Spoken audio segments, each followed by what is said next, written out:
అయుక్తః ప్రాకృతస్తబ్ధః షఠో నైష్కృతికోలసః విషాదీ దీర్ఘసూత్రీ చ కర్తా తామస ఉచ్యతే.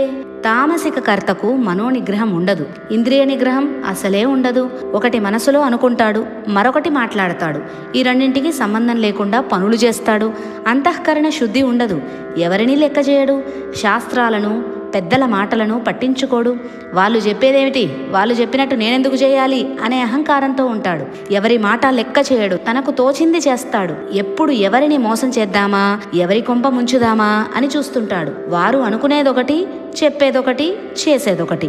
నమ్మకమనే మాటకు అర్థం తెలియదు. ఎవరినీ నమ్మడు, తనను తానే నమ్మడు. తాను బాగుపడితే చాలు, ఎదుటివారు ఏమైనా పర్వాలేదు అనే భావనతో ఉంటాడు. ఎదుటివారిని ఇబ్బంది పెట్టడానికి, వారి పనులను చెడగొట్టడానికి తాను కర్మలు చేస్తుంటాడు. క్లుప్తంగా చెప్పాలంటే తామసికుడు నైష్కృతి, ఇతరుల పనులు చెడగొడతారు, ఇతరులను మోసం చేస్తాడు, నమ్మక ద్రోహం చేస్తాడు. తన సుఖం కోసం ఇతరులకు కీడు చేస్తాడు. తనకు లాభం రాకపోయినా పర్వాలేదు కానీ, తాను చెడిపోయినా పర్వాలేదు కానీ ఎదుటివాడు బాగుపడకూడదు. ఇదే వాడి భావన. అలసహ, సోమరితనం ఎక్కువగా ఉన్నవాడు. విషాది, ఎప్పుడు ఏదో పోగొట్టుకున్నవాడిలాగా దిగాలుగా ఉండేవాడు. దీర్ఘసూత్రి, సాగదీసేవాడు. గోటితో పోయేదానిని గొడ్డలి దాకా తెచ్చేవాడు. ప్రతి పని వాయిదాలు వేసేవాడు.